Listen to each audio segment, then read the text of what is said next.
Hello everyone, and welcome back. Before we dive in, take a moment to get comfortable, maybe lower the lights, settle into your chair, and let your mind slow down just a little.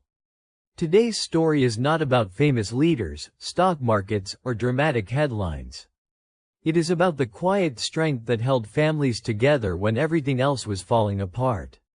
Today, we are stepping into the world of the Great Depression and meeting the people who rarely made the history books, yet carried entire households on their shoulders, the housewives. When we talk about the Great Depression, we often focus on numbers: bank failures, unemployment rates, breadlines stretching down city blocks. But behind every statistic was a kitchen, a family table, and usually a woman standing in front of a nearly empty pantry, trying to figure out how to make tomorrow work. For millions of families, survival did not happen in government offices or factories. It happened at home, guided by women who turned scarcity into strategy and desperation into discipline. Housewives during the Great Depression were not simply managing homes. They were running full-scale survival operations. With little money and even fewer guarantees, they became planners, economists, nutritionists, engineers, and emotional anchors all at once. Their work started before sunrise and rarely ended before exhaustion forced them to sleep. And yet, much of what they did went unnoticed, assumed, or taken for granted. Imagine waking up each morning knowing there would be no paycheck arriving at the end of the week, no savings account to fall back on, and no certainty that tomorrow would be easier than today. That was the reality for countless families. In that uncertainty, the housewife became the stabilizing force. While the outside world felt unpredictable and fragile, the home had to remain functional, calm, and as reassuring as possible, especially for children. Food was the first and most constant challenge. Stretching meals was not just about cooking. It was about psychological management. A housewife had to make small portions feel sufficient, repetitive meals feel acceptable, and hunger feel temporary rather than frightening. She learned how to disguise sameness, how to rotate ingredients so beans did not feel like beans every single day. This was not about culinary creativity for pleasure, it was about morale. But survival went far beyond meals. Housewives controlled budgets that barely existed. Every coin mattered.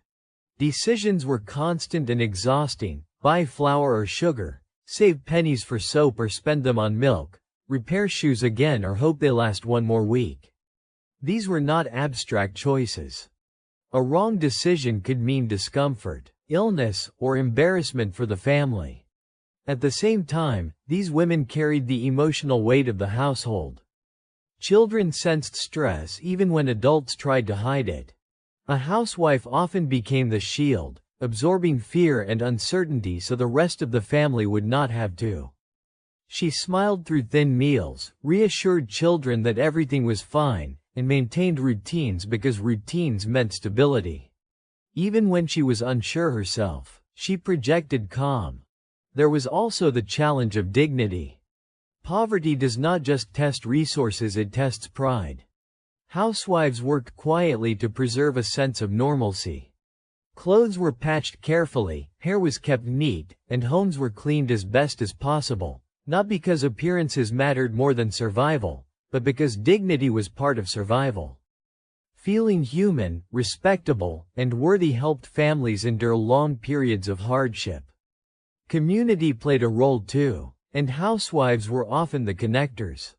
They shared recipes, traded small favors, watched neighbors' children, and quietly helped when someone had even less. This network of mutual support was not organized or official, but it was powerful. It turned isolated households into communities that could endure together. A cup of flour today might mean help tomorrow. Importantly, the labor of housewives during the Great Depression was relentless and unpaid. There were no days off, no recognition, and no safety nets. Illness did not pause responsibilities. Fatigue did not cancel meals. The work continued because it had to. And while history often celebrates resilience and grand gestures, This was resilience expressed in repetition, in doing the same hard things every day without applause. What makes this role even more remarkable is that many of these women had been raised with very different expectations. Before the Depression, prosperity had seemed permanent to many families. When it vanished almost overnight, housewives had to unlearn habits of abundance and master skills of scarcity quickly. There was no training period, no manual, only necessity. Through all of this, housewives became quiet leaders. They did not command crowds or make speeches, but they influenced daily outcomes in powerful ways. A well-managed household could mean children stayed healthier, spirits stayed higher, and families stayed together longer. In an era when external control was limited, control over the home became vital. Looking back, it is easy to underestimate this kind of work because it left few physical records. No official reports tracked how many meals were stretched or how many worries were hidden behind calm expressions. But without these efforts, many families simply would not have survived the decade intact. The story of Great Depression housewives reminds us that history is not only shaped by dramatic events. It is shaped by persistence, by problem-solving under pressure, and by people who keep going even when the future is unclear. These women turned ordinary domestic work into acts of endurance, and in doing so, they became the backbone of survival for an entire generation. As we move forward in today's story, keep this image in mind: a woman standing in a modest kitchen, counting ingredients, planning carefully, holding worry at bay, and choosing once again to make tomorrow possible. That quiet decision, repeated day after day, is where survival truly began. Breakfast during the Great Depression was not the comforting, abundant meal many people imagine today. It was often the most fragile moment of the day, because it arrived after a long night of uncertainty and before any opportunity to earn, trade, or hope for something better. For housewives, breakfast was the first test of their ability to stretch limited resources, manage expectations, and set the emotional tone for the entire household. In many homes, the pantry was nearly empty by morning. There were no refrigerators filled with options, no variety to choose from. Every ingredient had already been counted, reused, or repurposed. Housewives learned quickly that breakfast did not have to be large, it had to be enough. Enough to quiet hunger, enough to give strength for work or school, and enough to feel like a proper beginning to the day. Coffee, if it existed at all, was rarely fresh. Used coffee grounds were dried and reused again and again, producing a weak, bitter drink that barely resembled what it once had been. Yet it was still called coffee, because names mattered. Calling it coffee preserved a sense of routine and familiarity, even if the taste had changed completely. For adults especially, that warm cup in the morning provided a small psychological comfort, a reminder of better times. For children, breakfast often meant porridge, cornbread, or plain bread if flour was available. Sugar was scarce, so sweetness became a luxury remembered rather than expected. Molasses or syrup, when available, was used sparingly, sometimes watered down to last longer. Milk was precious and often reserved for the youngest children. Older siblings learned early that sacrifice was part of family survival. Housewives became experts in repetition without despair. The same meal might appear morning after morning, but small changes helped disguise monotony. A different texture, a slightly altered preparation, or simply a change in presentation could make the meal feel new. This was not about taste, it was about morale. A household that began the day feeling defeated struggled to face the long hours ahead. Portion control was an art. Housewives learned how to divide food so precisely that everyone received something, even if it was very little. No one could eat until everyone was served. This rule reinforced fairness and prevented resentment. Children learned to eat slowly, to appreciate warmth and fullness rather than quantity. Hunger became a shared experience rather than an individual burden. Breakfast also carried symbolic weight. Even in poverty, Sitting down together when possible reinforced family unity. A shared meal, no matter how simple, reminded everyone that they were facing hardship together. Housewives understood this deeply. If breakfast disappeared entirely, it would signal not just scarcity, but collapse. So even the smallest meal mattered. In rural areas, some families relied on what they could grow or gather. Cornmeal, oats, or potatoes might form the backbone of breakfast. In cities, access was harder. Bread lines and charitable kitchens sometimes provided food, but pride often prevented families from relying on them regularly. Housewives balanced dignity with necessity, deciding when assistance was unavoidable and when they could manage one more day alone. Leftovers from dinner frequently reappeared at breakfast in new forms. Cold beans, fried potatoes, or reheated bread were common. Nothing was wasted. Even crumbs were saved, dried, and reused. Housewives treated food not as something disposable, but as something earned through effort, patience, and careful planning. Children often did not realize how calculated breakfast truly was. Many housewives shielded them from the anxiety behind the meal. A calm voice, a steady routine, and reassuring words helped children believe that breakfast was normal even when it was barely there. This emotional labor was as important as the cooking itself. The absence of abundance also taught lessons that lasted a lifetime. Children raised on Depression-era breakfasts grew up understanding value, restraint, and gratitude. They learned that food was not guaranteed, and that waste was unacceptable. These lessons, passed down quietly at the breakfast table, shaped habits for decades to come. In the end, breakfast during the Great Depression was not about nourishment alone. It was about preparation for the long day ahead, for uncertainty, and for survival itself.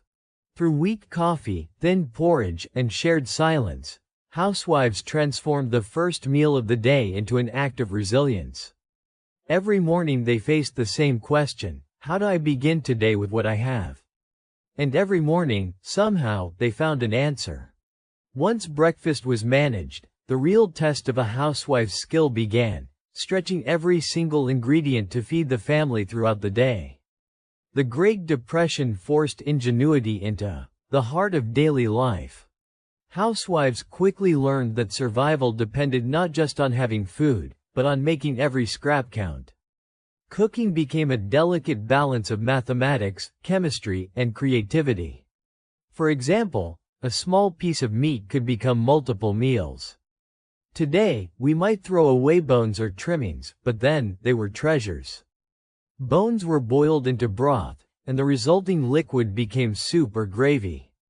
Leftover meat was shredded, mixed with potatoes or rice, and transformed into new dishes. Even vegetable peelings were not discarded. They were turned into soups or stews. Nothing was wasted, and nothing went uncounted. Bread was particularly sacred. Stale bread was never thrown away, it became toast, breadcrumbs, or even a pudding.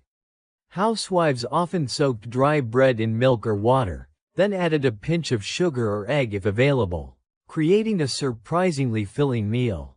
Similarly, oatmeal could be mixed with mashed vegetables or a small amount of fat to create a dish that seemed more substantial than it was. Recipes were not about indulgence, they were about survival, but they also carried an element of psychological relief. The very act of cooking, of transforming tiny amounts of food into a nourishing meal, gave housewives a sense of control over an unpredictable world. Cooking became a quiet assertion of power in an era when external circumstances were overwhelmingly restrictive. The ingenuity extended to flavor as well.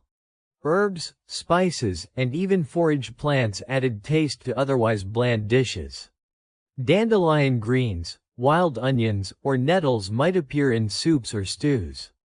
Housewives experimented with combinations to keep meals palatable without ever having luxury ingredients. The goal was not culinary perfection, it was to make life feel a little less harsh, one bite at a time. Community also played a subtle role in creativity. Neighbors shared tips, ingredients, and small portions of food that stretched their own meals further. Recipes circulated informally, passed along like treasured secrets.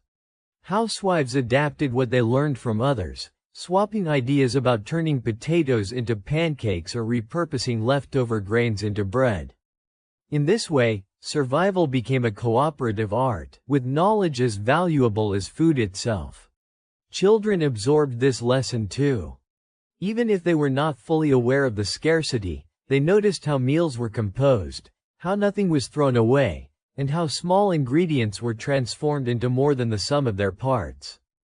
These early lessons in creativity, patience, and resourcefulness left a lasting imprint, shaping values and habits well into adulthood. By mastering the art of stretching ingredients, housewives created not just meals, but stability. Families went to school or work with a sense of continuity, a reassurance that someone had managed the impossible overnight. In a world where money was scarce and opportunities limited, food became a symbol of resilience and ingenuity, a tangible proof that survival was still possible. After the challenge of feeding a family, another relentless task awaited the housewives of the Great Depression: maintaining personal hygiene and washing clothes. In today's world, laundry and bathing are taken for granted. Warm water flows at the turn of a knob, soap is plentiful, and washing machines hum quietly in the corner. But in the 1930s, every drop of water was precious, every bar of soap rationed, and every tub of laundry was a test of endurance, creativity, and patience. The day often began with the realization that water needed to be boiled on a stove before any washing could happen. Wood, coal, or whatever fuel could be salvaged became the lifeblood of the household. Bathing was not a daily affair. It required planning. The entire family shared a single tub, often set up in the kitchen where privacy was minimal. Curtains might be draped, but they offered more symbolism than true seclusion. Housewives would boil water in small batches, mixing it with cold water to reach a tolerable temperature. For the first person in the tub, the shock was immediate: freezing water that demanded courage just to step in. Soap was a luxury, often rationed to the smallest possible slivers. Some households made homemade soap, a laborious process that produced bars smelling faintly of hope but burning the skin like guilt. Shampoo, if it existed at all, was diluted and sparingly used. The goal of bathing was not comfort, it was cleanliness enough to prevent disease and maintain dignity as best as possible under harsh circumstances. Children were bathed sequentially, youngest last, often in water that was already tepid and murky from previous baths. Parents improvised with slotted spoons or small ladles, trying to maximize the use of every bucket of water. Towels were rotated, hung near the wood stove to dry, and reused until they were barely functional. The process required coordination and endurance, and it left little time or energy for anything else that day. Laundry day was a similarly grueling ritual. Households lacked modern washing machines, relying instead on tubs, washboards, and raw muscle power. Sorting clothes was more symbolic than practical. Everything often went in together, but the act of separating whites, colors, and formerly whites maintained morale and a sense of order. Cold water shocked the skin with every plunge, and bars of soap were shaved carefully to make them last. In some cases, baking soda or vinegar was substituted to create a semblance of cleanliness. Every article of clothing was scrubbed, twisted, and wrung with the hope that stains would loosen. Grass, mud, and unknown substances resisted every effort, turning laundry into a battle of endurance. The repetitive motions scrub, dunk, wring, repeat became almost meditative, a rhythm that allowed housewives to channel their frustration and focus on a tangible, manageable task in a chaotic world. The logistics of drying laundry were another challenge entirely. On sunny days, lines were strung in the yard, and clothes flapped in the breeze while birds sometimes stole scraps of fabric for nests. Reinforced improvisation chairs, doors, and heaters became makeshift drying racks. The house, often already cramped, transformed into an obstacle course of wet, stiffening garments. Yet when the process was complete, the smell of clean laundry, even if faintly soapy and slightly musty, brought a sense of achievement that was almost euphoric. Children learned the value of clothing during these times. Garments were patched repeatedly, handed down through multiple siblings or neighbors. Every shirt, dress, or pair of pants told a story of ingenuity, knees patched with extra fabric, sleeves extended, buttons reinforced. Even when children outgrew clothes, the remnants were repurposed as rags, dish towels, or emergency napkins. Fashion was redefined by necessity. The aesthetic became one of survival rather than style. Housewives also managed haircuts at home, using the kitchen as a salon. One pair of scissors, a mixing bowl, and a threadbare towel became the tools of the trade. Haircuts were performed with a mix of authority and gentle threats, often resulting in uneven styles but a sense of accomplishment. Even imperfect haircuts became lessons in resourcefulness, patience, and the ability to face small adversities with courage. The hygiene and laundry routines were more than chores, they were demonstrations of ingenuity, endurance, and problem-solving. Each successfully cleaned garment, each shared bath, and each mended article of clothing represented a small victory against the relentless pressure of poverty. These tasks also reinforced family bonds. Children learned patience, responsibility, and the importance of contributing to shared survival. The entire household became a cooperative system, each member understanding that every effort, no matter how small, mattered. Beyond cleanliness, these routines also carried psychological significance. Maintaining order in one's environment, keeping children clothed and clean, and preserving dignity in a world where external control had vanished, provided a measure of stability and mental fortitude. Housewives were not merely cleaning, they were constructing a framework for family resilience, creating a rhythm that structured days, gave hope, and preserved morale. Communities supported one another through these routines. Sharing scraps of clothing, trade of small household goods, and advice about mending and laundering helped stretch limited resources. Knowledge about homemade soaps, clever drying methods, and patching techniques circulated informally, contributing to a collective wisdom that made survival slightly more achievable. In this way, personal hygiene and laundry became acts of creativity, strategy, and even subtle artistry. Every scrubbed sock, patched pair of trousers, and tidily folded garment was a statement of defiance against scarcity and disorder. Housewives transformed mundane labor into an exercise of control and mastery, teaching lessons in patience, ingenuity, and endurance to every member of the household. Ultimately, surviving the daily grind of cleaning, bathing, and laundry during the Great Depression was not just about sanitation, it was about maintaining humanity, pride, and structure amidst chaos. These women navigated a landscape of scarcity with courage and skill, turning every chore into a demonstration of resilience. Their efforts kept families not only alive but functional, preserving dignity and teaching their children the value of resourcefulness. The everyday acts of hygiene and clothing management became vital threads in the fabric of Depression-era survival, binding households together through sweat, ingenuity, and unwavering determination. By the time evening arrived, housewives could finally sit, exhausted but satisfied. The kitchen, once a battlefield of soap, water, and scrubbing, now smelled faintly of cleanliness. Children pranced around in freshly laundered clothes, hair trimmed as best as possible, and everyone felt a small, shared pride. Even the most basic achievements, a clean shirt, a patched sock, a successful bath, represented victories over adversity. In these moments, the unseen heroes of the Great Depression revealed their superpower, turning hardship into structure, scarcity into resourcefulness, and exhaustion into survival. As the morning sun rose, The next trial for a housewife during the Great Depression was grocery shopping, a task that went far beyond selecting items from neatly stocked shelves. Supermarkets as we know them today were rare. Instead, families depended on small corner stores, local markets, and, for the lucky few, co-ops.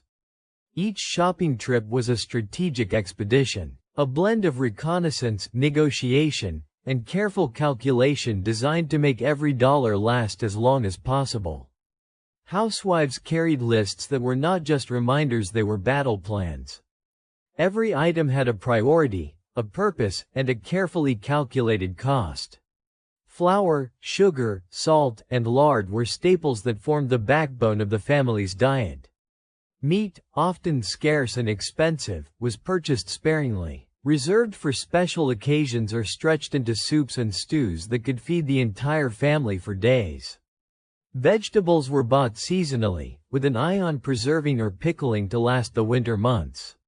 Any miscalculation could spell hunger, making the stakes of shopping trips profoundly high.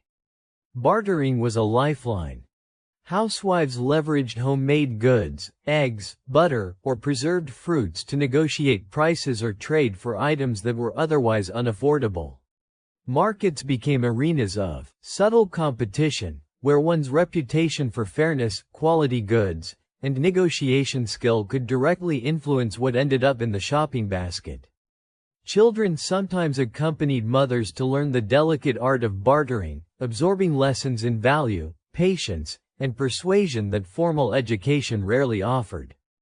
Every visit required acute awareness of scarcity. A shop might have flour one day and none the next.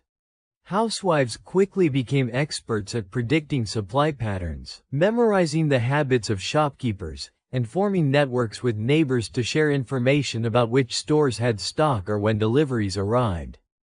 In a world of uncertainty, this knowledge became almost as valuable as the goods themselves. Price was only part of the equation.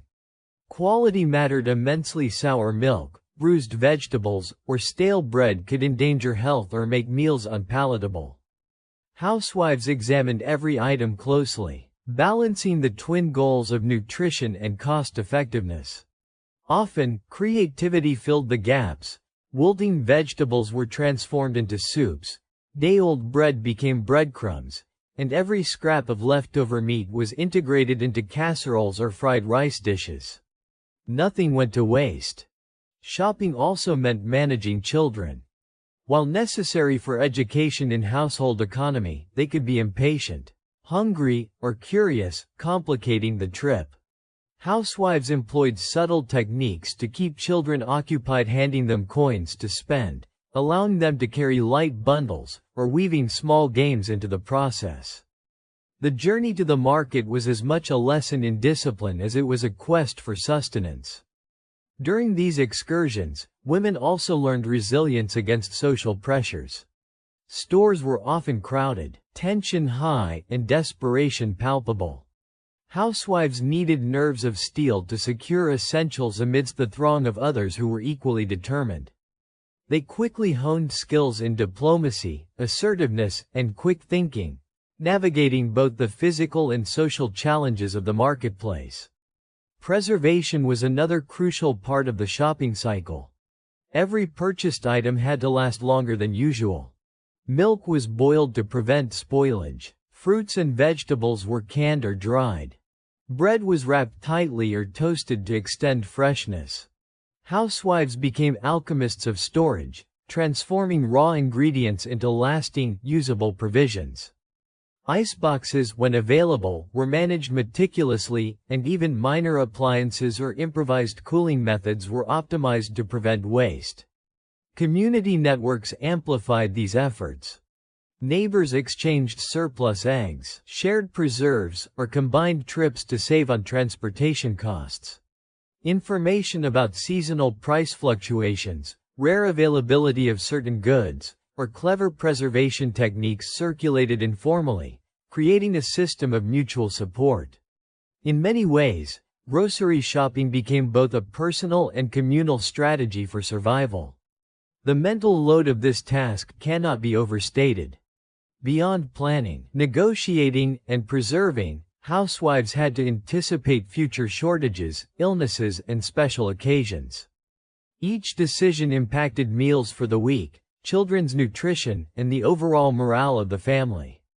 The act of shopping became a strategic exercise, a delicate balance between thrift, creativity, and foresight.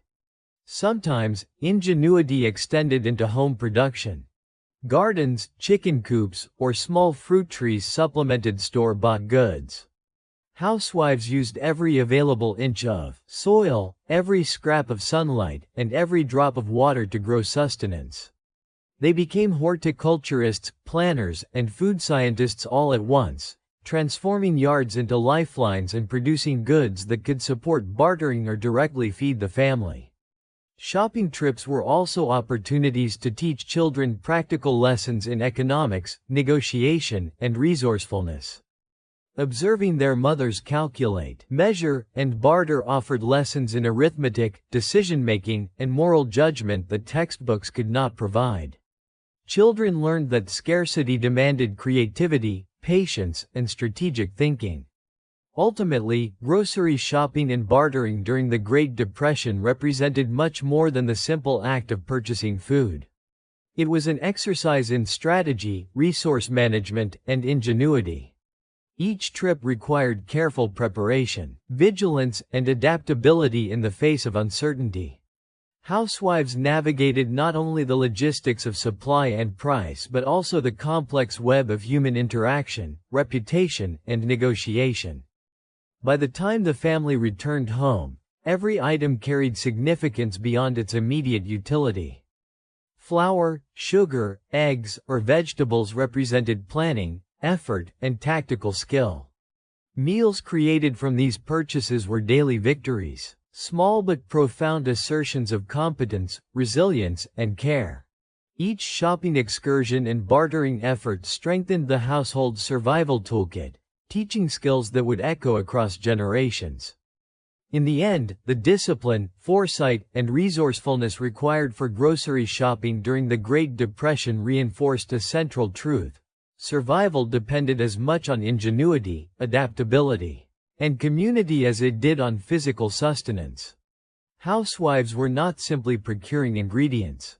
They were managing risk, preserving dignity, and teaching invaluable life skills to the next generation. Their careful planning, clever bartering, and unyielding patience ensured that families were fed, nourished, and equipped to face each new day of hardship. As the chill of winter set in during the Great Depression, housewives faced yet another crucial challenge: keeping their homes warm and functioning with minimal resources.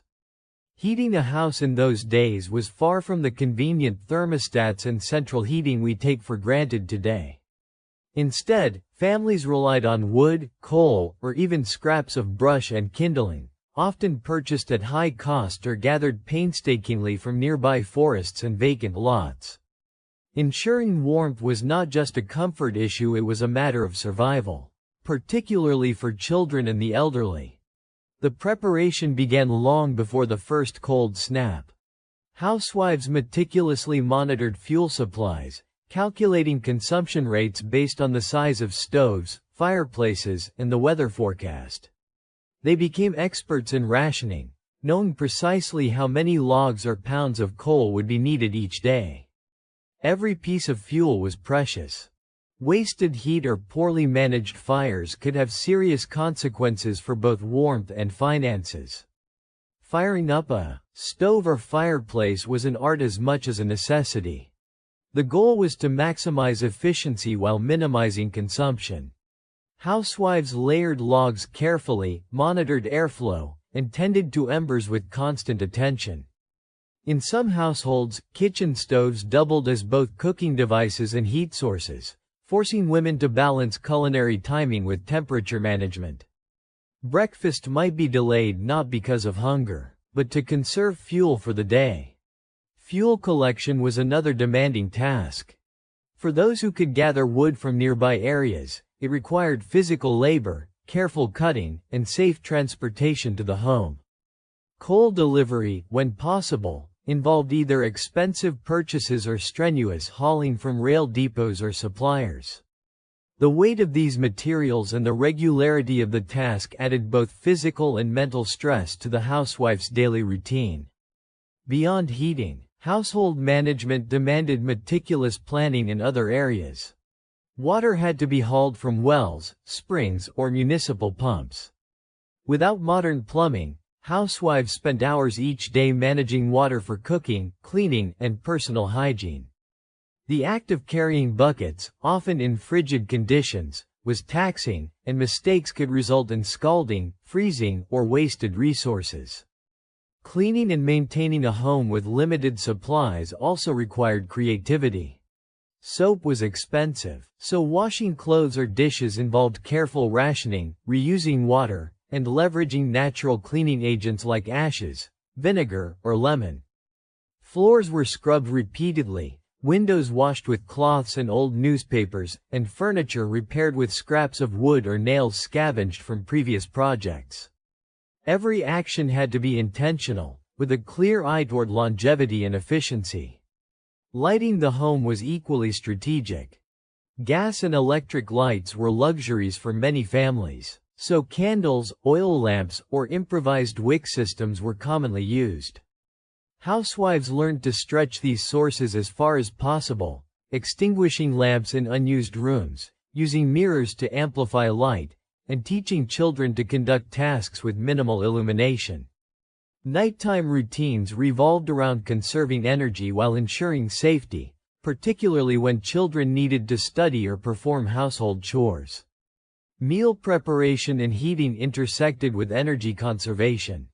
Stoves often served multiple purposes, cooking meals, heating water, and warming rooms.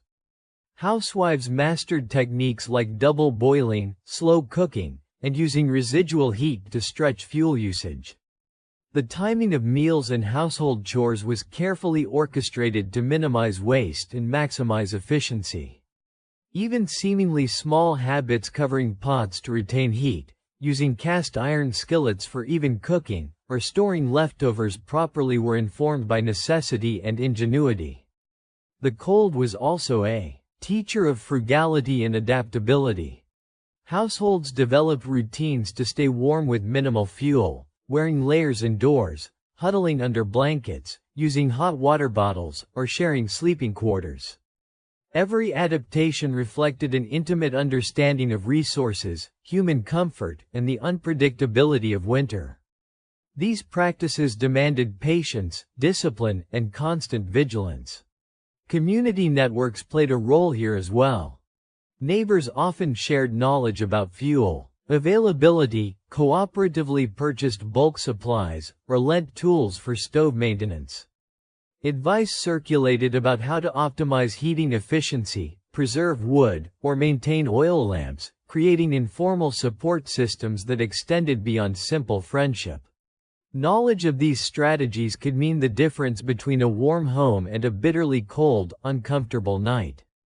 Housewives also contended with emergencies. Sudden freezes, broken stoves, or fuel shortages demanded quick thinking. Improvised solutions burning scrap wood, insulating windows with cloth or newspaper, or rerouting cooking schedules were daily exercises in problem solving. These experiences honed skills in crisis management and resource prioritization, teaching lessons that would resonate throughout life. The psychological aspect of managing a household under these conditions cannot be understated. Constant vigilance over heating, water, and energy consumption required mental stamina. Every task, from tending fires to managing chores, carried consequences for family comfort and safety. Housewives bore the weight of responsibility not just for the physical survival of their households but for morale and stability in an era of uncertainty.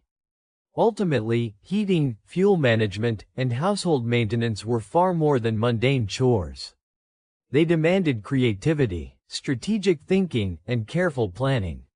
Housewives functioned as engineers, planners, and managers, juggling multiple variables to keep homes safe, warm, and functional. Their work ensured that families could endure harsh conditions without succumbing to illness, fatigue, or despair. In reflecting on these practices, it becomes clear that the housewife's role during the Great Depression was multifaceted, extending far beyond what modern eyes might assume. Every log placed on a fire, every bucket of water carried, and every improvised solution represented a small but significant act of resilience. These women not only preserved life and comfort but also nurtured ingenuity, problem-solving, and patience in their children, ensuring that the lessons of endurance and resourcefulness would persist for generations. Through these daily challenges, housewives emerged as quiet architects of survival, crafting order, warmth, and sustainability from the scarce and unpredictable resources at their disposal. Their meticulous management of household energy and resources underlines a profound truth: survival is as much about strategy, foresight, and adaptability as it is about access to material goods. Managing children during the Great Depression added another layer of responsibility to the already demanding life of housewives. With families struggling to stretch limited incomes, childcare was intertwined with survival, education, and moral guidance. Mothers were not just caregivers. They became teachers, mentors, and emotional anchors in a world of uncertainty. Every day required careful planning to ensure that children were fed, clothed, nurtured, and, when possible, educated. For many families, formal schooling was inconsistent. Some children had to work to contribute to the household income, while others attended underfunded schools with minimal resources. In response, housewives often became primary educators, teaching literacy, arithmetic, practical skills, and life lessons from the kitchen table or living room floor. Education was adapted to the family's circumstances. Reading lessons might take place alongside cooking, while counting exercises could be incorporated into rationing or measuring ingredients. Even seemingly mundane activities, mending clothes, tending a garden, or managing a household budget, were turned into practical lessons in mathematics, resourcefulness, and responsibility. Health and hygiene were inseparable from education. Mothers taught children to maintain cleanliness despite limited water or soap, using creative methods such as reusing bathwater or employing natural cleaning agents like vinegar and ashes. Children learned early on how to care for themselves, wash dishes efficiently, and handle food safely. These lessons instilled discipline, patience, and awareness of scarcity, traits essential for survival in hard times. Nutrition was another critical area where mothers played dual roles as caregivers and teachers. With scarce food, every meal became a lesson in planning and moderation. Housewives taught children how to appreciate and make the most of simple ingredients, stretching meals to provide adequate nutrition while minimizing waste. Even small decisions, choosing which vegetables to include, how to prepare leftovers, or how to preserve food for future use, were guided by practical lessons in economy and foresight. Emotional support was equally vital. The psychological toll of poverty, hunger, and social uncertainty was heavy, and children were acutely aware of the stress around them. Housewives acted as stabilizing forces, offering comfort, reassurance, and structure. Bedtime routines, storytelling, and daily rituals provided a sense of security, continuity, and predictability. These practices nurtured resilience, helping children understand that despite hardship, family bonds and routines remained intact. Housewives also adapted play to serve educational and practical purposes. Games often doubled as training in skills such as sewing, gardening, or basic craftsmanship. Outdoor activities encouraged physical stamina, problem-solving, and cooperation. Even simple homemade toys or creative improvisations with household scraps became tools for teaching resourcefulness, creativity, and patience. These activities were subtle but effective ways to prepare children for the realities of the world while fostering a sense of enjoyment and accomplishment. In addition to practical skills, moral and ethical instruction was central to childcare. Mothers emphasized honesty, hard work, cooperation, and empathy, ensuring that children understood their responsibilities to both family and community. Sharing, helping neighbors, and contributing to household chores were presented not as burdens but as important life lessons. These teachings reinforced a sense of purpose, pride, and belonging, which were crucial to psychological well-being during challenging times. Education extended to social awareness as well. Housewives often used real-world examples to teach children about economics, labor, and social conditions. Conversations about budgeting, bartering, or neighborhood assistance became practical lessons in civics and community responsibility. By integrating these concepts into daily life, mothers provided children with a broader understanding of society while reinforcing the importance of adaptability and problem-solving. Balancing childcare, education, and household management required immense organizational skill. Housewives created structured routines that accommodated mealtimes, chores, study, and rest. They prioritized tasks based on urgency and necessity, often multitasking while supervising children's activities. The ability to juggle multiple responsibilities simultaneously was essential, as neglecting one area could have cascading effects on health, nutrition, or morale. In some households, older children assisted with teaching younger siblings, extending the educational and caregiving network within the family. This approach fostered leadership skills, accountability, and cooperation. Mothers guided and supervised, ensuring that responsibilities were shared without compromising learning or well-being. These family-centered educational systems created an interdependent environment where children learned both academic skills and social responsibility. Despite these challenges, housewives found ways to incorporate creativity, curiosity, and joy into learning.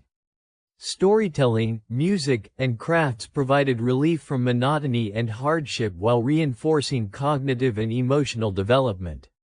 Even limited resources became opportunities for innovation. Children learned to make books from scraps, draw with homemade inks, or explore nature as a living classroom. Such ingenuity ensured that education remained engaging, meaningful, and relevant to their daily experiences. The dual roles of caregiver and educator highlighted the multifaceted nature of housewives' labor. Their work went beyond providing sustenance and shelter. It encompassed intellectual, emotional, and moral development. Every lesson in arithmetic, hygiene, or resource management was intertwined with practical survival, demonstrating how education could be seamlessly integrated into daily life. The housewife's role as educator also had long-term implications. Children raised with these lessons often carried forward skills in resourcefulness, critical thinking, and resilience. They witnessed firsthand the importance of preparation, foresight, and adaptability, qualities that would serve them well throughout their lives. The blending of survival skills with formal and informal education created a generation attuned to both practical realities and intellectual growth. In reflecting on these responsibilities, it becomes clear that the housewife's role in childcare and education was both demanding and profoundly influential. She served as a bridge between necessity and opportunity, shaping children's physical, intellectual, and emotional development under conditions that tested endurance, creativity, and patience. The strategies she employed, from integrating learning into household chores to fostering resilience through structured routines, exemplify a remarkable blend of practicality and foresight. Ultimately, the housewife during the Great Depression was an unsung educator, a mentor, and a nurturer, ensuring that children not only survived but also learned to thrive in challenging circumstances. Her work demonstrates the interconnection between domestic labor, education, and the cultivation of resilience, offering valuable insights into the often overlooked dimensions of family life in historical contexts. By managing childcare and education with ingenuity and care, housewives reinforced the foundation upon which families could endure hardship and maintain a sense of hope for the future. In the midst of the Great Depression, the housewife's role extended far beyond the walls of her own home. Survival often depended on the strength of the broader community, and housewives became vital participants in networks of mutual aid, resource sharing, and social support. These informal networks were not just practical, they shaped emotional well-being, reinforced social bonds, and helped families navigate scarcity with dignity. Neighborly cooperation became a lifeline. Housewives exchanged food, clothing, and household items, often trading surplus goods for items they lacked. A bag of flour might be swapped for fresh eggs, or a repaired garment for a loaf of bread. These exchanges were rooted in trust, reciprocity, and shared experience, creating interdependent systems that helped families meet basic needs without relying solely on dwindling cash resources. Community gatherings played a similar role in reinforcing social and practical connections. Events like church socials, neighborhood potlucks, or sewing circles were opportunities for housewives to exchange knowledge, coordinate mutual aid, and provide emotional support. Advice on gardening, canning, or mending clothes was shared freely, spreading techniques that maximized efficiency and minimized waste. Beyond material assistance, these gatherings offered emotional relief, allowing housewives to vent frustrations, share victories, and feel a sense of belonging amidst hardship. Childcare often became a communal effort. Neighbors took turns watching each other's children, enabling mothers to work, run errands, or engage in income-generating activities. This informal system of cooperative babysitting not only relieved individual burdens but also fostered a sense of shared responsibility for the next generation. Children benefited from exposure to a broader network of caregivers, learning cooperation, empathy, and social skills that complemented the lessons taught at home. Community support extended to moral and emotional resilience. Housewives frequently relied on friends and neighbors to navigate crises, whether illness, job loss, or food shortages. Sharing struggles and solutions created a sense of solidarity and reduced feelings of isolation. In times of grief or anxiety, social networks offered comfort, advice, and practical assistance, reinforcing the understanding that no family faced hardship entirely alone. Churches and civic organizations also played critical roles in community networking. They provided resources like soup kitchens, clothing donations, and educational programs, often coordinated by housewives themselves. Volunteering in these organizations allowed women to contribute actively to communal welfare while gaining access to assistance for their own families. Participation reinforced social ties, developed leadership skills, and strengthened the reciprocal bonds that underpinned neighborhood solidarity. Informal skill-sharing networks were another cornerstone of community survival. Housewives taught each other cooking techniques for stretching meals, methods for preserving fruits and vegetables, and tips for making clothing last longer. Knowledge about medicinal herbs, home remedies, and practical fixes for household problems circulated rapidly through these networks, becoming a shared repository of survival wisdom. This informal education was crucial, especially in areas where formal instruction was limited or unavailable. Bartering and cooperative economies emerged as central features of community life. When money was scarce, housewives innovated ways to trade labor and goods. A neighbor might help with laundry in exchange for garden produce. A sewing circle might repair multiple families' clothing in a shared session. Such arrangements preserved dignity while ensuring that essential needs were met, illustrating the ingenuity and adaptability fostered by communal cooperation. The role of women in these networks often emphasized moral guidance and social cohesion. Housewives encouraged fairness, honesty, and mutual respect within exchanges, reinforcing ethical behavior alongside practical assistance. Children observed these interactions, learning the importance of community responsibility and the value of contributing to collective well-being.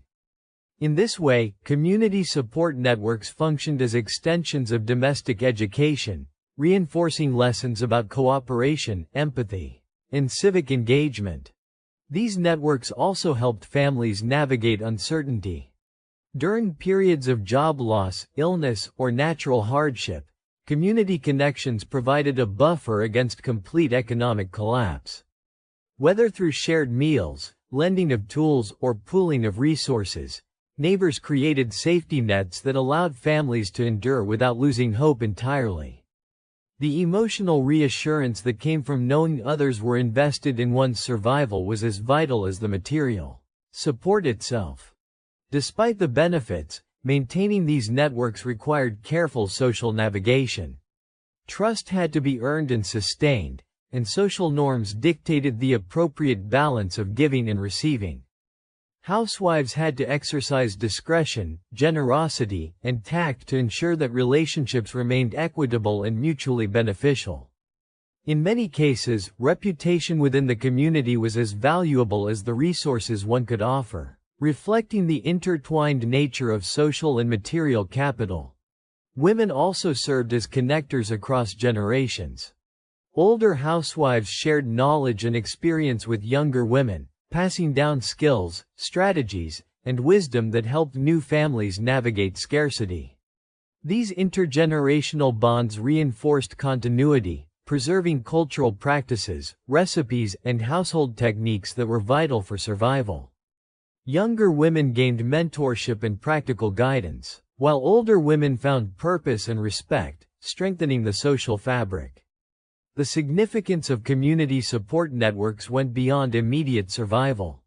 They fostered resilience, strengthened interpersonal bonds, and cultivated a sense of agency in a period when economic and social structures often seemed beyond individual control. Housewives were central to these networks, using their skills, knowledge, and social acumen to orchestrate cooperation, mediate disputes, and maintain morale. Their work ensured that families could withstand hardship while maintaining social cohesion and dignity. In reflecting on this aspect of life during the Great Depression, it is clear that community support and networking were not optional. They were essential.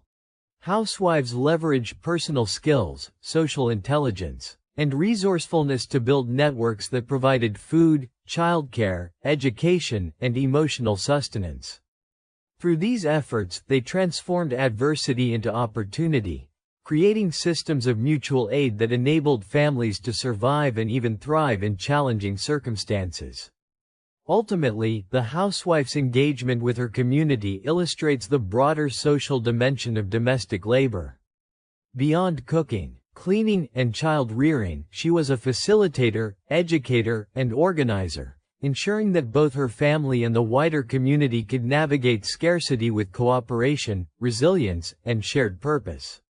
These networks of support, built on trust, reciprocity, and skill sharing, were a testament to human ingenuity and the enduring power of community during one of the most challenging periods in modern history. During the Great Depression, clothing was both a necessity and a symbol of pride, but it was also one of the first areas where families faced extreme financial pressure. With limited income, housewives became masters of creativity and resourcefulness, ensuring that their families remained clothed and presentable despite scarcity. The wardrobe of a family was not just about style, it was about survival, ingenuity, and social perception, and the housewife's skills in this area were indispensable. One of the most common practices was mending and repairing worn clothing. Every hole, tear, or frayed hem was an opportunity for a housewife to extend the life of a garment. Patching, darning, and reinforcing seams became routine tasks, often requiring considerable dexterity and patience. Housewives learned specialized stitching techniques to make repairs nearly invisible, preserving dignity while conserving resources. A patched coat or pair of shoes might have carried a mark of resilience rather than poverty, reflecting the creativity and labor invested by its maker. Repurposing old garments was another critical skill. Fabric from worn-out clothes could be transformed into quilts, aprons, children's clothing, or even reusable household items like dust rags. Dresses could be shortened or altered to suit a growing child, while worn shirts might be cut into washcloths or cleaning cloths. This approach minimized waste and maximized utility, demonstrating a keen understanding of materials and their potential applications. Housewives essentially ran micro-recycling operations within their homes, turning discarded items into valuable goods that served both functional and aesthetic purposes. Sewing from scratch became a necessity for many families. Housewives who possessed sewing skills could create entire wardrobes using purchased fabric or even repurposed materials from older garments. Patterns were often improvised or modified from magazines, newspapers, or hand-me-down designs, allowing women to produce clothing that was both practical and stylish. Children's clothes were frequently made at home, tailored to fit perfectly and adapted as the child grew. For special occasions, such as holidays or community events, housewives would often go the extra mile, creating outfits that were visually appealing and socially acceptable despite limited resources. Hand-me-downs and clothing exchanges were also integral to stretching wardrobes. Families with more than one child often passed down clothing from older siblings to younger ones, carefully repairing and altering items to extend their usability. Neighbors and friends participated in clothing swaps, trading garments that no longer fit one family for items that could benefit another.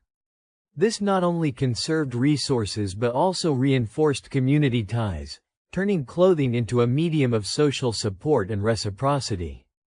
Creative embellishment became an important aspect of making worn clothing look new or festive. Housewives used embroidery, applique, and decorative stitching to refresh faded fabrics or cover stains, transforming old garments into something aesthetically pleasing. Buttons, ribbons, and lace were salvaged from discarded clothing or purchased cheaply to add flair, demonstrating that resourcefulness and artistry could coexist. These efforts allowed families to maintain a sense of pride and personal expression, even in the face of material limitation. Footwear posed a particular challenge. Shoes wore out quickly, and new pairs were expensive. Housewives learned shoe repair techniques, from resoling and patching to stretching and polishing, to prolong the life of every pair. Rubber heels could be replaced, leather stitched, and worn soles reinforced. Children's shoes were especially carefully managed. They were often resoled, passed down, or modified with adjustable straps to accommodate growing feet. In many cases, a well-maintained pair of shoes was a mark of dignity, demonstrating the housewife's skill and care. Textile economy extended beyond clothing. Housewives often made or repaired household linen sheets, towels, tablecloths, and curtains to preserve functionality and appearance. Frayed edges were hemmed, small holes patched, and entire linens repurposed into other household items if needed. The ability to maintain household textiles efficiently reflected both thrift and domestic competence, ensuring that the home remained orderly and welcoming despite economic strain. Resourcefulness also intersected with economic opportunity. Housewives sometimes generated income through sewing and mending services for neighbors or local families. Those with exceptional skill in alterations, embroidery, or garment creation could earn much-needed cash or goods, supplementing the family budget while showcasing their expertise. This blurred the lines between domestic labor and entrepreneurship, illustrating the economic value of traditionally unpaid skills within the household. Fashion consciousness persisted, even under constraints.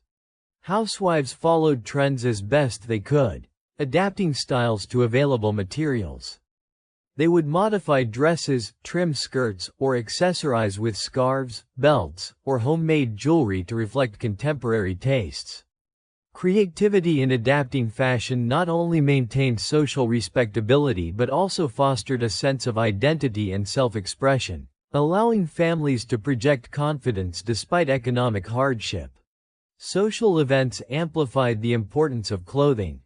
Even modest garments required careful presentation for church services, community gatherings, or celebrations. Housewives were responsible for ensuring their families looked neat and appropriate, balancing practicality with social expectations. Attention to detail in clothing, grooming, and presentation was a point of pride, reflecting the housewife's role in managing both domestic economy and family reputation. Children's clothing often highlighted ingenuity and resourcefulness. Playwear had to be durable, easy to wash, and adaptable to growth, while school clothing needed to meet social standards on a tight budget. Housewives learned to combine durability with aesthetic appeal, creating garments that allowed freedom of movement while still appearing respectable. This required clever fabric choices, strategic reinforcement, and a thorough understanding of a child's needs across various activities. Cultural practices and traditions influenced clothing decisions as well. Housewives preserved ceremonial attire, regional garments, or heirloom pieces, often passing them down or repurposing them thoughtfully. These items connected families to their heritage, providing continuity and identity amidst widespread economic uncertainty. Sewing, mending, and fabric reuse became a way to preserve cultural memory while meeting practical needs. The resourcefulness exhibited in clothing management reflected a broader set of skills: problem-solving, planning, creativity, and foresight. Housewives anticipated growth, wear, and changing social needs, making deliberate choices to maximize utility and minimize waste. Their expertise was an essential element of family survival, demonstrating ingenuity that extended beyond the domestic sphere into economic, social, and cultural realms. Ultimately, the housewife's role in fashion and clothing during the Great Depression illustrates a profound intersection of necessity and creativity. Her labor ensured that families remained clothed, respectable, and socially connected, despite extreme financial constraints. Through mending, repurposing, sewing, and resourceful management, she preserved both material and symbolic wealth, maintaining dignity, social respect, and familial cohesion in an era of widespread scarcity. The legacy of these practices extends beyond historical interest. They exemplify resilience, innovation, and the ability to adapt creatively under pressure. The skills, knowledge, and strategies developed by housewives during this period highlight the often underappreciated complexity and significance of domestic labor, proving that survival in challenging times relied as much on ingenuity and careful management as on mere material resources. In the era of the Great Depression, food was far more than mere sustenance. It was a symbol of survival, resourcefulness, and foresight. Housewives bore the primary responsibility for ensuring that their families were fed, not just day by day, but across weeks and months when income was irregular, scarce, or non-existent. This role demanded meticulous planning, creativity, and an intimate understanding of food storage, preservation, and seasonal cycles. A cornerstone of domestic survival was food preservation. Housewives became experts in canning, pickling, drying, and storing foods to ensure that the family could endure lean periods. Fruits and vegetables harvested from gardens, or purchased in bulk when affordable, were often canned in jars, boiled to kill bacteria, and sealed carefully to prevent spoilage. Pickling with vinegar or salt allowed vegetables like cucumbers, cabbage, and beets to last for months. Dried fruits, herbs, and grains were stored in airtight containers to extend their usability. These techniques required precise timing, attention to detail, and an understanding of chemistry and temperature to avoid waste or contamination. Gardens played a critical role in food security. Many families maintained kitchen gardens, producing vegetables, fruits, and herbs to supplement their diets. Housewives coordinated planting to ensure continuous harvests throughout the growing season. Companion planting, crop rotation, and careful soil management were techniques learned through necessity, passed down from generation to generation. Seasonal planning involved anticipating the availability of fresh produce and aligning preservation efforts accordingly. For example, a bumper crop of tomatoes would be canned as sauce or paste, ensuring that the family could enjoy its nutritional and flavor benefits long after the harvest had ended. Meal planning and rationing were equally crucial. Housewives learned to stretch limited supplies into multiple meals, balancing nutrition, taste, and portion control. Meat, often expensive and scarce, was used sparingly, sometimes replaced with legumes, grains, or root vegetables to maintain protein intake without overspending. Leftovers were creatively transformed into soups, stews, casseroles, or fried dishes, ensuring nothing was wasted. Even stale bread could be repurposed into puddings, croutons, or stuffing. This mindset required both culinary skill and strategic thinking, turning scarcity into opportunity. Housewives also mastered fermentation and other preservation techniques.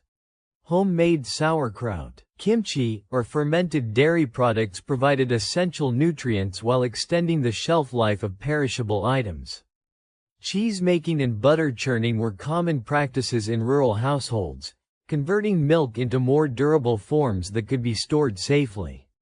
Knowledge of fermentation, acidity levels, and proper container use was critical, as improper handling could lead to spoilage or foodborne illness. Freezing and cold storage were less common during the early 1930s, as home refrigeration was a luxury for many. However, iceboxes, root cellars, and cold pantries provided alternative means of preserving food. Root vegetables, potatoes, apples, and cabbage could be stored in cool, dark conditions for months, while cured meats and dairy products were carefully wrapped and monitored to maintain quality. Housewives understood how to maximize the storage life of every item, rotating stock and checking for signs of spoilage regularly. The economics of food purchasing required shrewd decision-making. Housewives sought sales, bulk purchases, and seasonal bargains, often negotiating or trading with neighbors to secure essential items.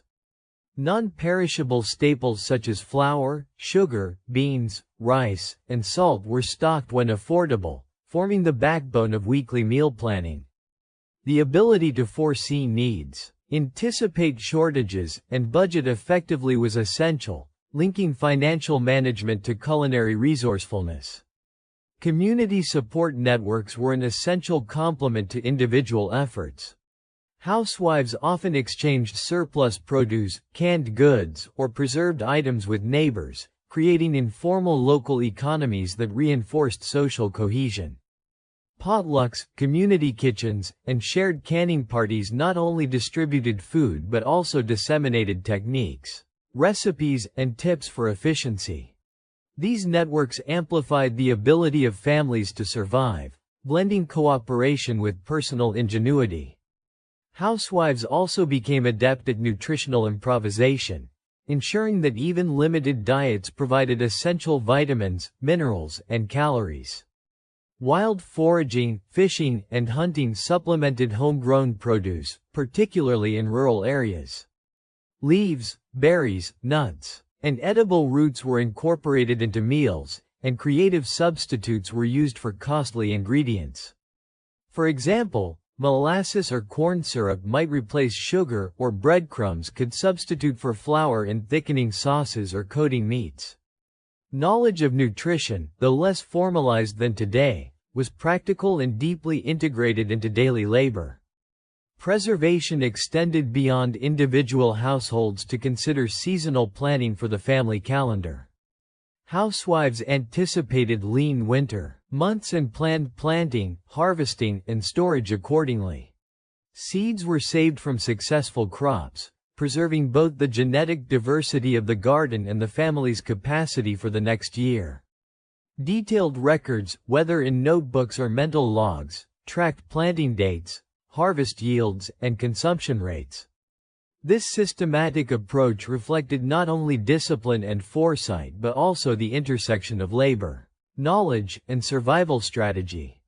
Food preservation also had cultural significance.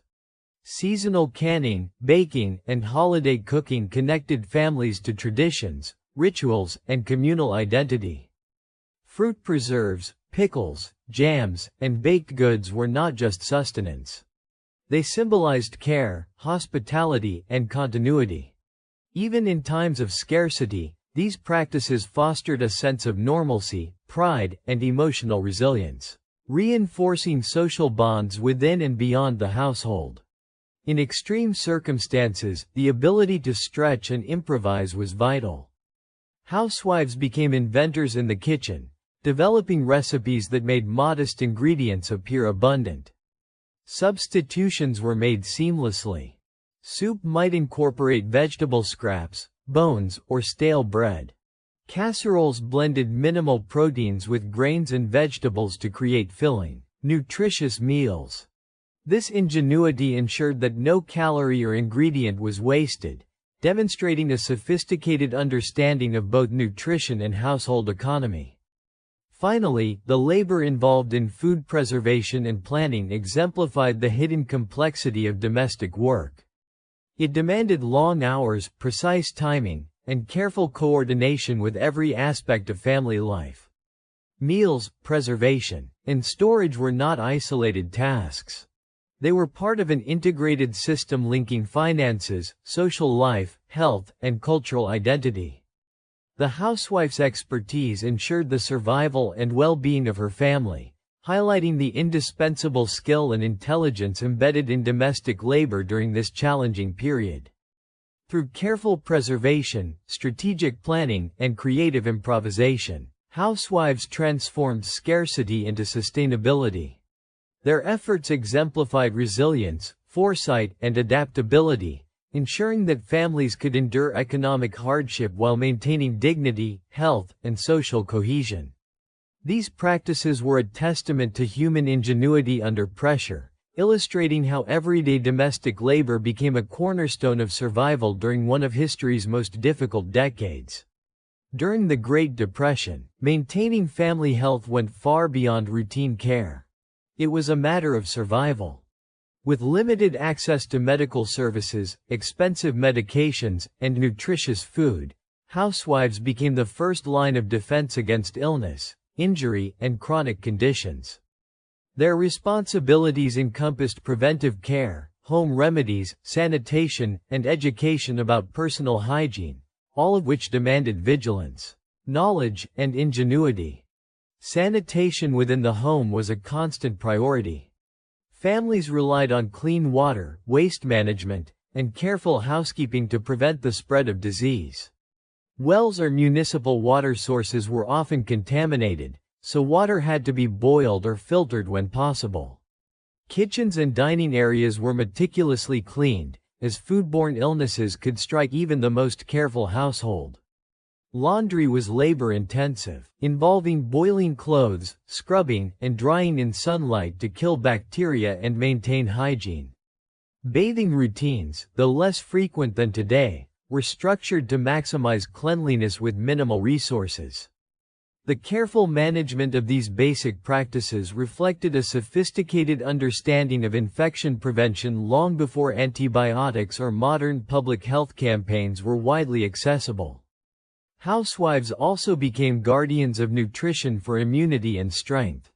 Limited food supplies made it challenging to ensure a balanced diet, yet careful planning prioritized nutrient-dense foods to maintain health.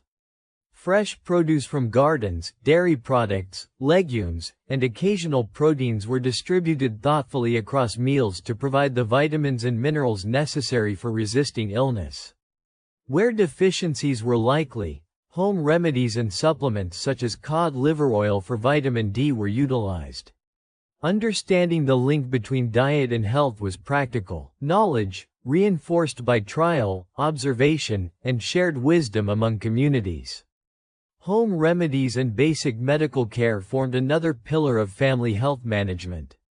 Aspirin, castor oil, herbal teas, and poultices were common treatments for fevers, digestive issues, colds, and minor injuries. Housewives learned to recognize symptoms, assess severity, and decide when professional medical care was essential or when self-treatment sufficed. The ability to manage common ailments reduced dependency on costly doctors and minimized the risk of untreated conditions worsening. Many remedies were passed down from older generations, combining practical knowledge with cultural traditions, forming a rich repertoire of household medicine. Preventive measures extended to childcare and infant health, which were critical given the higher infant mortality rates of the period.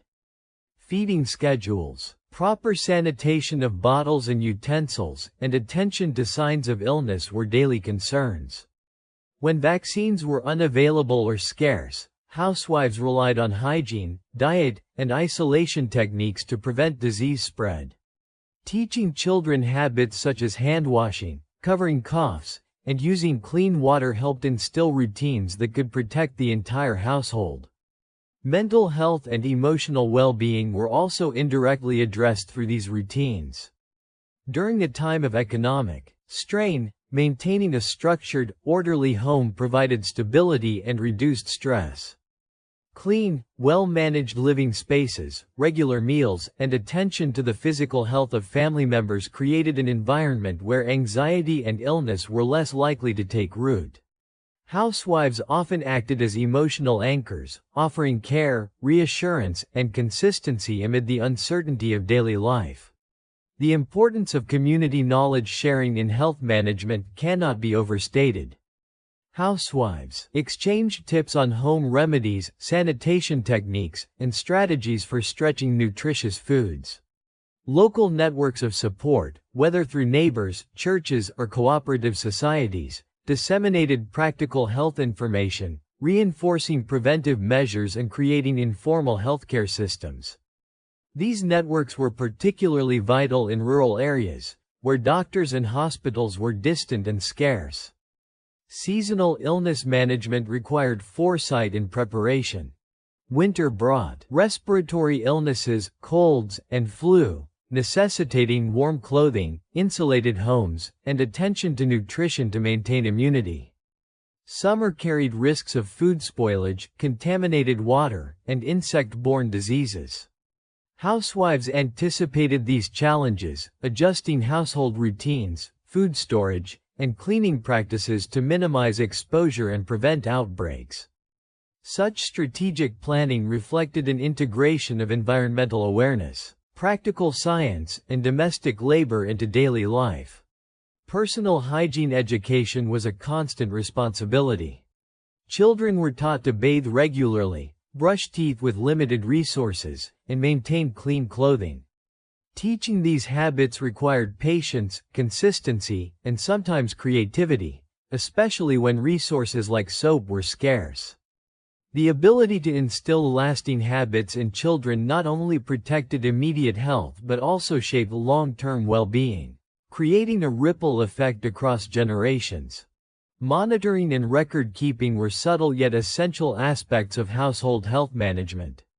Housewives tracked growth, weight, illness frequency, and recovery patterns in their families. Observing changes in patterns helped anticipate medical needs, adjust diets, and intervene early when problems arose. Even without formal education in medicine, these careful records reflected an empirical approach, relying on observation, experience, and critical thinking. Emergency preparedness was another vital aspect. Housewives knew how to handle minor injuries, burns, fractures, or allergic reactions using the tools and remedies available at home. First aid kits were assembled with basic supplies, bandages, antiseptics, and herbal treatments. Knowledge of simple but effective treatments, such as applying cold compresses or immobilizing a limb, allowed households to cope with accidents until professional help could be accessed. In addition to immediate family care, environmental hygiene extended to the entire household. Rodents, insects, and vermin were controlled to prevent disease transmission. Garbage was managed carefully, composted when possible, and disposed of in ways that minimized contamination. Households developed routines to reduce stagnant water, clean latrines, and maintain ventilation to prevent respiratory illness. These practices demonstrated a sophisticated awareness of public health principles long before they were standardized or regulated by government agencies. Finally, the role of the housewife in health and hygiene management highlighted the interconnectedness of domestic labor, survival, and science. Every act from boiling water to planning meals, from applying herbal remedies to monitoring hygiene was part of an integrated system designed to preserve life and maintain well-being. This labor was not optional. It was central to the family's survival. Housewives became practitioners of preventive medicine, nutrition, sanitation, and emergency care, translating knowledge, observation, and skill into tangible outcomes for their loved ones. Through vigilance, knowledge, and resourcefulness, housewives during the Great Depression became custodians of family health. Their expertise ensured not only the survival of individual family members but also the resilience of households in the face of widespread economic hardship.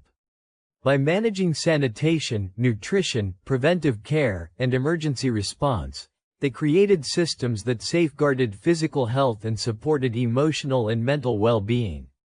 In this way, domestic labor emerged as a cornerstone of survival, demonstrating that everyday care, attention, and planning were critical weapons against illness, scarcity, and uncertainty. In the shadow of the Great Depression, when poverty and scarcity were ubiquitous, the strength of a family often depended not only on individual effort but also on the broader community.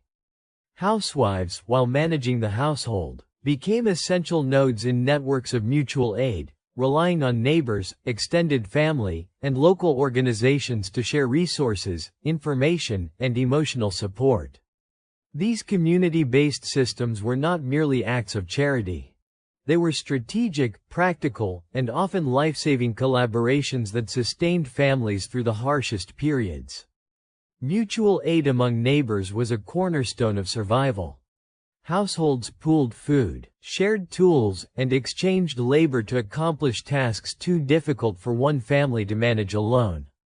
For example, a neighbor might contribute milk from a cow, help with garden planting, or assist in sewing clothing for children, while another family offered firewood, bread, or guidance on childcare. These exchanges were not transactional in a strict monetary sense. Rather, they operated on trust, reciprocity, and social obligation. Maintaining these bonds required social skills, empathy, and a sense of responsibility, traits that many housewives cultivated daily. Housewives often organized informal support networks to address common challenges. Collectively, they would plan bulk purchases, rotate childcare duties, and create cooperative kitchens or laundries. Such arrangements allowed families to stretch limited resources further, reduce individual workloads, and ensure that children and the elderly were cared for even when parents had to work long hours.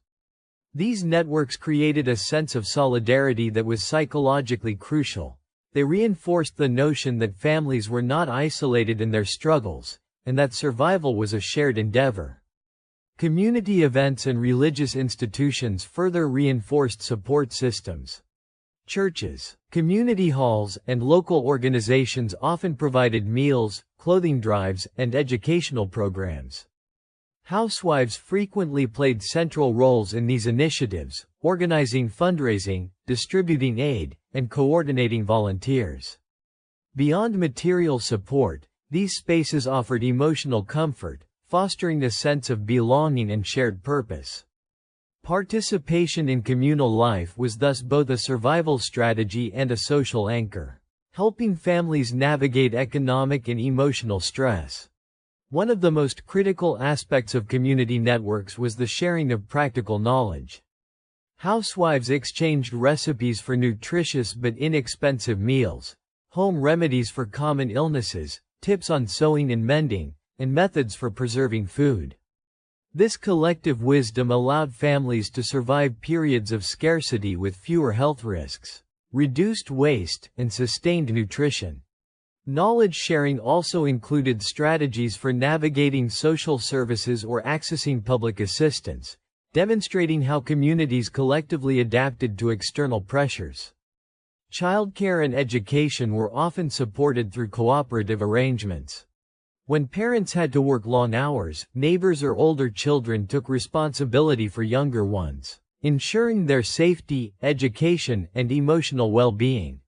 Informal study groups and skill-sharing sessions allowed children to continue learning even when schools were underfunded or overcrowded.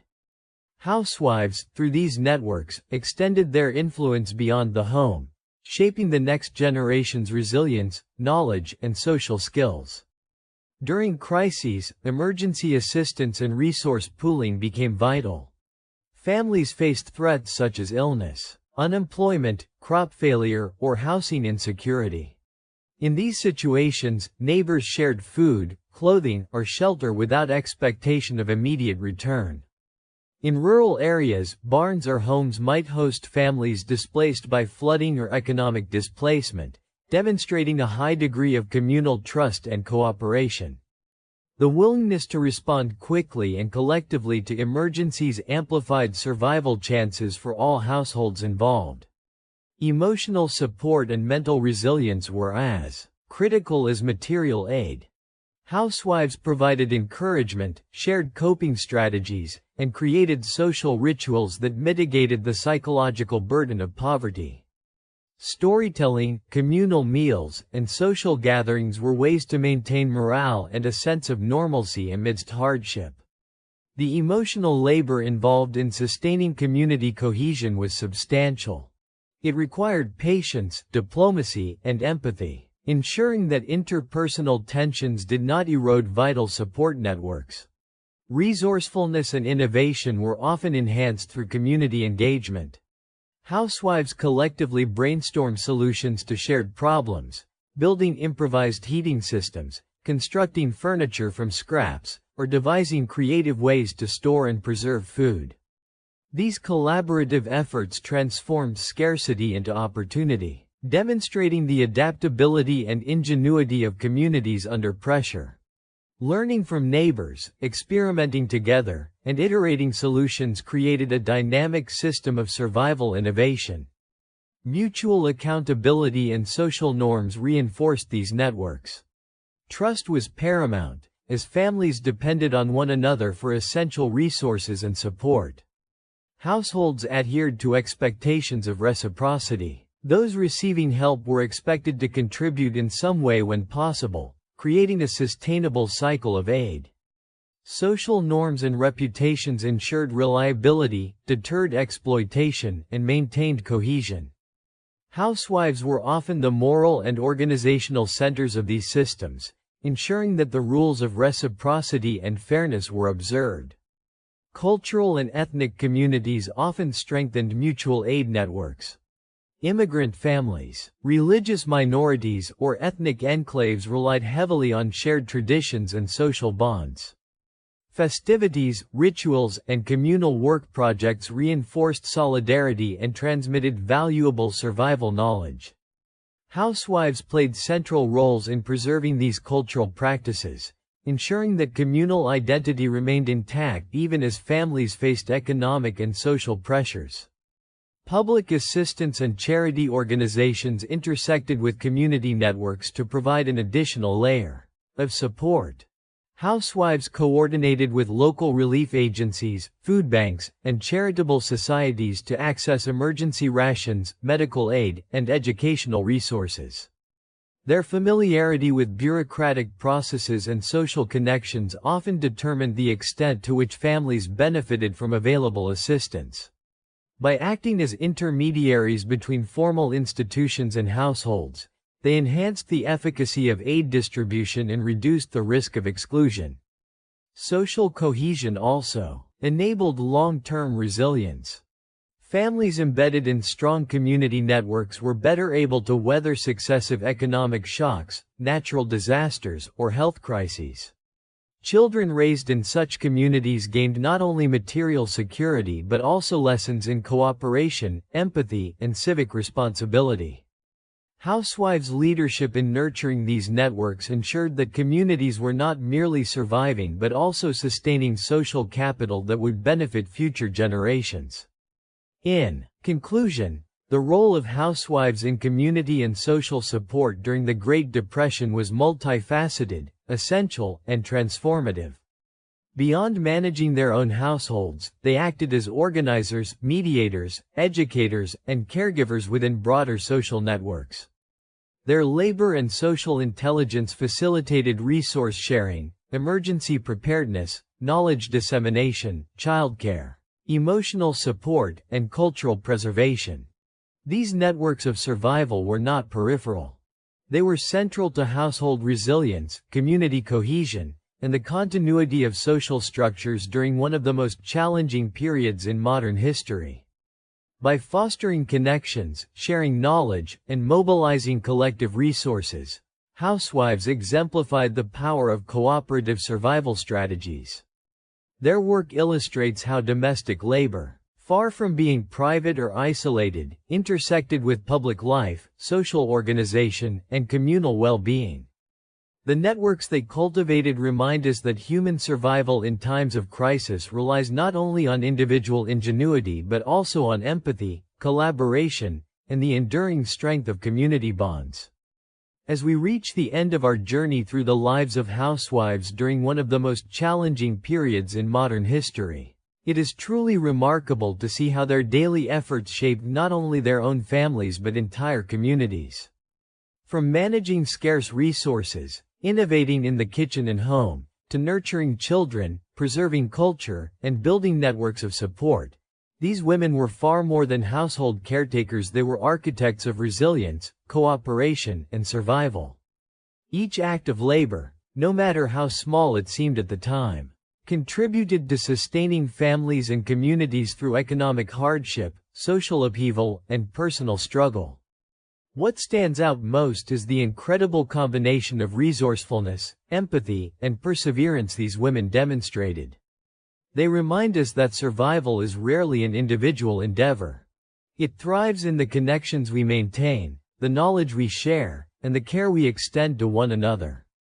Their stories are a testament to the quiet, often unseen strength that keeps societies alive through their most difficult trials. So, as we reflect on these stories today, let us remember that history is not only made by grand events or famous figures but also by the countless everyday actions of ordinary people. By understanding the struggles, ingenuity, and resilience of those who came before us, we gain a deeper appreciation for the human spirit and the networks of care and cooperation that make survival possible. Thank you so much for joining us on this journey into history.